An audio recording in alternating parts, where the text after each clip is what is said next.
franchement. Tu m'as eu sur ce coup-là, enfoiré. Hein. Non. Ah là là.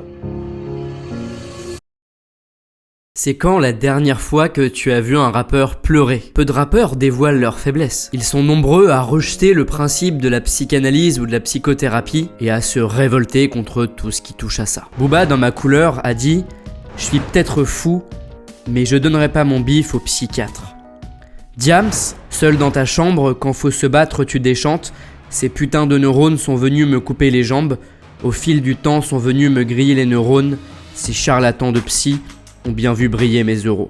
Peut-être aussi parce que le rap, pour eux, semble agir comme une thérapie. Soprano, si tu penses que je dois voir un psy, dis-toi que je n'ai que le rap comme divan, ou que les troubles de la santé mentale peuvent agir comme une source d'inspiration pour leur art. Diams, bah ouais, faut être honnête, mes troubles m'ont rendu poète. Mais surtout parce que le rap, à l'origine, est un milieu où on essaye de montrer qu'on est fort, qu'on vient de la rue, où l'ego trip est roi, et l'aveu de faiblesse une hérésie. Même si tout ça, aujourd'hui, se démocratise et que la parole autour de la santé mentale dans le rap se libère. La dépression, c'est pas que de la tristesse, c'est plus une question de vide et d'absence d'envie. Ce qui est con, parce qu'en fait, je pense que le fait de montrer qu'on est faible, c'est être fort, justement, tu vois. Le fait de dire putain là je vais pas bien et l'accepter, c'est déjà faire la moitié du chemin pour aller mieux, tu vois. Bref, les rappeurs et les psys, ça n'a pas toujours été une grande histoire d'amour. Alors le média Vice a eu une idée pour le moins surprenante, et si on mettait un psy en face d'un rappeur et qu'on filmait la discussion? Voilà comment est née cette émission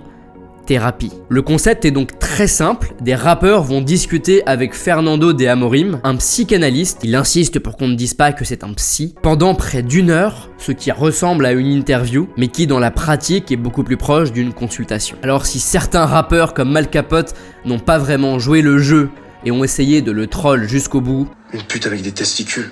avec d'autres rappeurs ça a donné des moments émouvants, hors du temps, et tout simplement fascinant. Et je crois que la plus belle d'entre elles, c'est celle de Gizmo, dans laquelle il a fini en larmes et dont je voulais vous parler aujourd'hui. On va voir ensemble les 3 étapes par lesquelles passe Fernando de Amorim pour arriver à ce résultat, voir un rappeur complètement lâcher prise, ouvrir son cœur et dévoiler ses émotions les plus intimes. Le but à la fin, c'est que vous puissiez progresser dans votre manière d'échanger et avoir des relations et des discussions plus profondes.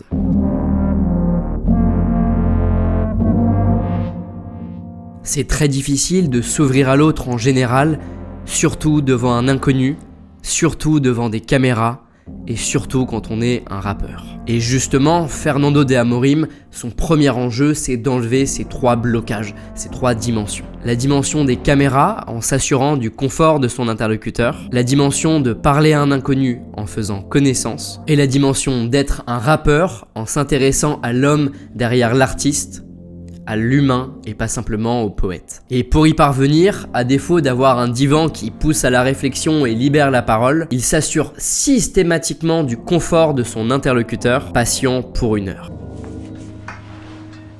Gizmo, asseyez-vous. Prenez place, je vous prie. Vous voulez déposer vos affaires? Et parce que la démarche peut faire peur, parce que ça n'est pas naturel de parler de soi et surtout de parler seul. Voilà. Mais je veux pas parler tout seul. Même si je sais que l'écoute c'est important pour vous, surtout que vous me connaissez pas encore. Exactement. Mais j'ai du mal à... En vrai, j'ai vraiment du mal à parler de moi, à me confier. Je le fais très peu.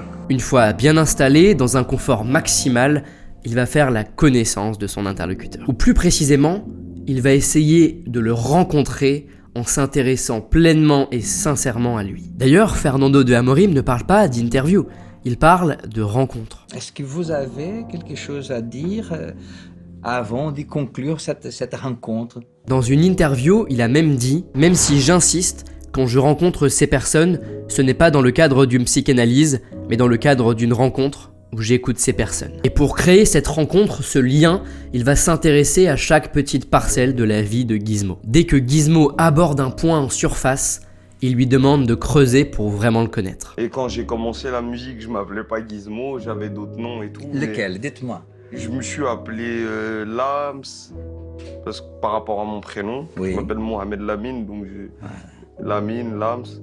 Après, je me suis appelé Gonzo, bon, pour des raisons un peu plus sombres. Allez-y, dites-moi. Et il va même plus loin encore dans la création de ce lien en mettant en valeur Gizmo dès qu'il en a la Et possibilité. pourquoi, n'est-ce pas, un homme cultivé comme vous, un homme qui est passionné de la civilisation grecque, un homme qui aime Homère, qui taquine Monsieur Lafontaine. Comment pouvez-vous un peu me renseigner sur cet homme qui est d'une très grande sensibilité, de toute évidence, qui aime lire, qui aime la culture, et pourquoi vous freinez tellement, avec tellement de puissance? Pour sortir de la position du psychanalyste en costume et surdiplômé qui parle à un rappeur et revenir à une relation plus horizontale. Et tout ça, c'est la première chose importante à retenir. Très souvent, on a tendance à écouter l'autre pour répondre plutôt qu'à écouter pour vraiment s'intéresser à lui. On ramène tout à soi, on attend la moindre occasion pour rebondir et se remettre en valeur et on oublie l'autre. On oublie de le mettre en valeur. On oublie d'aller à sa rencontre, on ne dialogue plus, on juxtapose deux monologues, le sien et celui de l'autre. Et attention, je vous fais pas la morale, je suis le premier à avoir ce réflexe. Et justement, un réflexe, si on veut arrêter qu'il se déclenche, il faut déjà en avoir conscience. Et si vous ressortez de cette vidéo avec la prise de conscience de l'importance de vraiment questionner l'autre, d'approfondir qui il est, de dialoguer, je serais déjà très heureux. Parce que la vraie discussion, le vrai échange, le vrai partage d'humain à humain, ça passe par la rencontre. Voilà pourquoi Fernando de Amorim commence par créer ce cadre physique par le confort de la pièce, puis par le confort psychologique par la création de ce lien. Mais si le cadre est propice, c'est loin d'être joué. On est encore très loin de ce qu'il y a vraiment au fond de l'autre.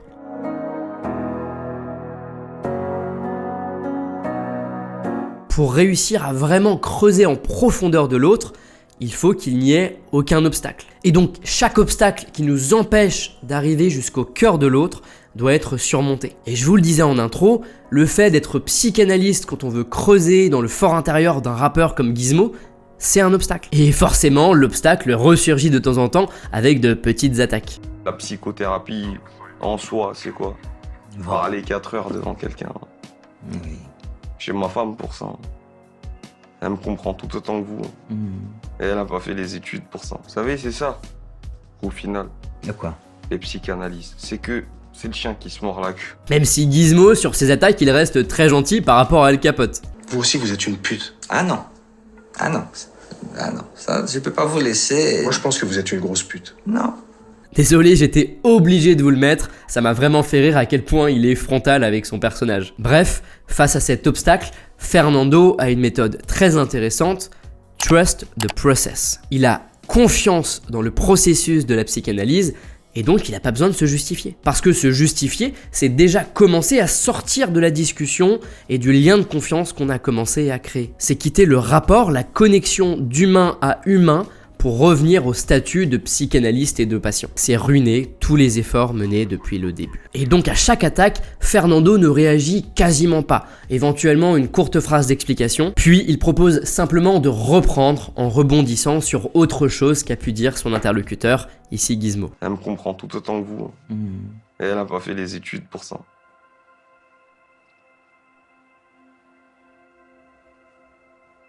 Mais mon intention, ce n'est pas de vous comprendre. C'est, je me suis mis à votre disposition Oui. pour que peut-être vous puissiez sortir de cette rencontre un peu renseigné sur vous-même. Non, mais je suis quelqu'un de très introspectif. Donc, C'est-à-dire? C'est-à-dire que je me parle à moi-même beaucoup. Vous savez, c'est ça. Au final, De quoi? les psychanalystes, c'est que c'est le chien qui se mord la queue. Ah non, pas du tout. Ok. Je Donc, vous assure. donc où est-ce qu'on va arriver alors? Ah, attendez. Continuons. Continuons. Vous avez parlé de votre mère. Ouais. Touchez un mot sur votre père, parce que c'est aussi le fruit de votre rancune. Et là encore, c'est quelque chose qu'on peut appliquer, que vous pouvez appliquer. Parce que un des plus grands obstacles dans notre rapport à l'autre, c'est le conflit. Dès lors qu'on commence à s'attaquer à l'autre, à vouloir montrer qu'on est le plus fort, à faire ressortir son ego, le lien s'effrite, la discussion s'envenime et la relation se tend, petit à petit. Et vous remarquerez que ce que fait Fernando ici, ne pas rentrer dans le jeu et reprendre tranquillement les discussions, c'est une belle manière de montrer qu'on n'est pas là pour son ego ou pour parler de soi, mais bien pour l'autre et pour le bien de la relation. Mais le plus dur reste encore à faire.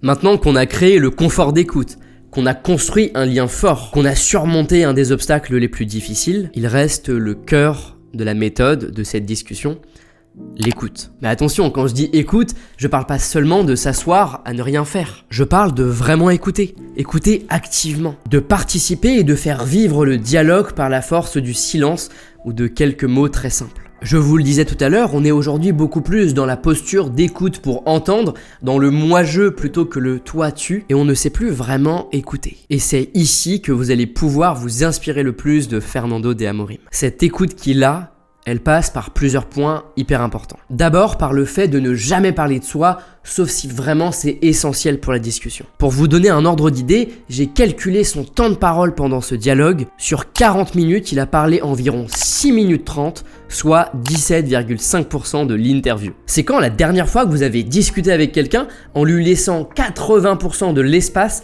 pour qu'il puisse s'exprimer et dire ce qu'il ressent. Mais même s'il parle peu, il ne fait pas rien. Il donne des marques d'écoute très subtiles à Gizmo pour lui montrer que ça l'intéresse réellement. On le voit par ses hochements de tête, par ses sourires, par ses petits mots très subtils comme celui-ci. Ouais. Ou encore par ce qu'on appelle l'écho miroir, simplement répéter un mot pour relancer. Mes lacunes, mes rancœurs, mes faiblesses, mes doutes. Rancœur? Beaucoup. Et quand Fernando prend la parole, l'écrasante majorité du temps, c'est pour demander à Gizmo d'approfondir, de creuser ce qu'il ressent. Soit en reformulant la phrase complète pour montrer qu'il a écouté. Communautés qui se sentent la plupart du temps oppressées. Et quelles sont ces communautés qui sont oppressées? Soit par des mots très simples pour creuser un angle qu'il juge pertinent, qu'il ressent comme étant une porte d'entrée potentielle vers le cœur de Gizmo. Vous avez déjà rencontré un psychothérapeute, un psychanalyste? Ouais. Oui? Ouais, depuis tout jeune. Depuis tout jeune? Ouais. Pour quelle raison vous avez voulu rencontrer un psychothérapeute? Parce que j'étais obligé. Obligé par qui? Par la juge de la juge et des mineurs. D'accord. Ouais. Pour quelle raison cette juge vous a obligé de rencontrer un... Parce qu'elle me voyait trop souvent. Et pour quelle raison elle vous voyait trop souvent? Parce que je suis un récalcitrant et que je faisais tout le temps les mêmes bêtises, même si je me faisais attraper. Lesquelles? Et je crois que le plus intéressant, c'est ce moment pourtant d'apparence anodine. Parce que je savais que j'allais réussir dans le rap. D'accord. Je crois que c'est ma conviction qui m'a fait réussir. C'était ça ou rien. Rien, c'est quoi? Qu'est-ce que vous mettez dans ces mots? Rien. Ce que je mets dans rien, Oui. dealer de la drogue ou travailler à l'intérim.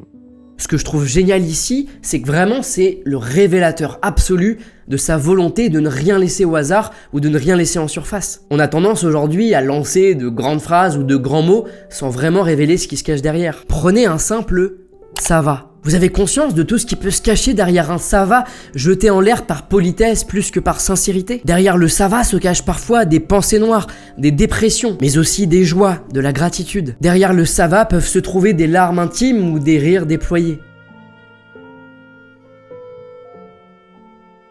Alors pensez-y, pensez à lever le voile sur ces « ça va » et sur toutes ces phrases qu'on jette en l'air. Parce qu'en rattrapant quelques-unes au vol, on peut découvrir ce que ressentent vraiment nos proches et peut-être les aider. Alors maintenant, c'est l'heure de ce qui réellement a déclenché les larmes de Gizmo. C'est l'heure de la clé qui vraiment a ouvert son cœur et permis d'accéder à ses émotions les plus profondes. Cette clé, elle est très simple. C'est ça.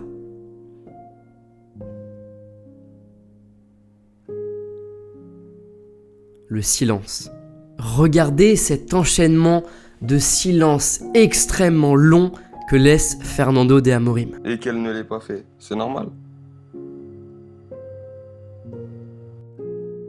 Tout son temps, tout son amour et toute sa dévotion. C'est ce que je donne à mes enfants. Je vois pas pourquoi elle l'a pas fait.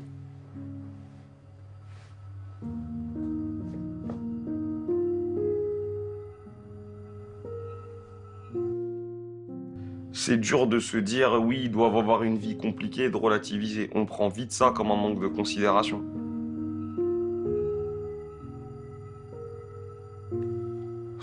que ça.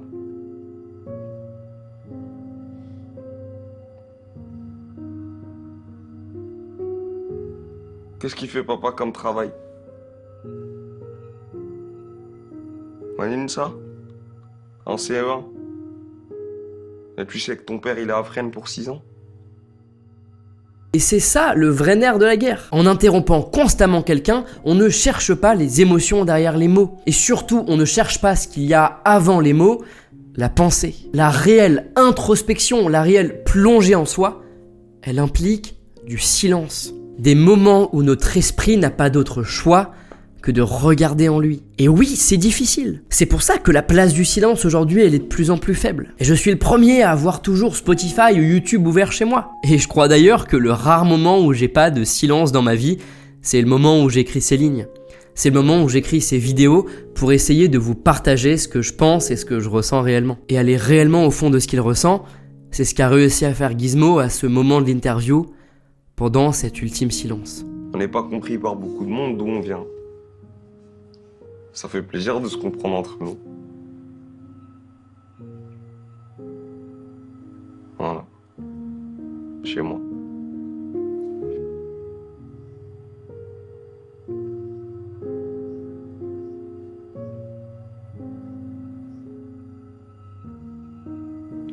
Je Allez. suis content. Mais bien sûr que vous êtes content. Mais oui.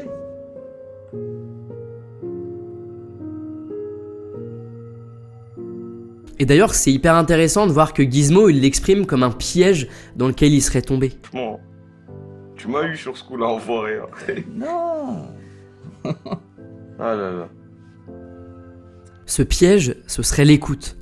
Et un piège, c'est précisément quelque chose qu'on n'a pas vu venir. Dans le monde actuel, on ne voit plus le silence, ni l'écoute, ni le dialogue venir. Et c'est ça que j'aimerais que vous reteniez de la vidéo. Qu'on arrête de voir l'écoute ou le silence comme des pièges. Qu'on arrête de voir les larmes comme une faiblesse. Qu'on arrête de voir les discussions comme des opportunités de se mettre en valeur. Mais qu'on les voit comme une opportunité de faire des rencontres sincères. Qu'on écoute l'autre, sans évidemment oublier au passage de s'exprimer et de trouver aussi de l'écoute chez les autres. Ça paraît un peu idéaliste, un peu tire-larme, mais je crois que la société irait vraiment beaucoup mieux si on appliquait tous ces quelques principes. Et c'est pour ça que c'était important pour moi de vous les partager. Et en parlant d'écoute, merci d'avoir pris le temps de m'écouter tout au long de cette vidéo. Si elle vous a touché, faites réfléchir, faites prendre conscience de quelque chose, appris une ou deux techniques ou tout simplement intéressé, faites passer un bon moment, pensez à la liker et à vous abonner pour me soutenir et voir les prochaines vidéos. Et si vous avez des retours à me faire, dans les commentaires, je serai à votre écoute.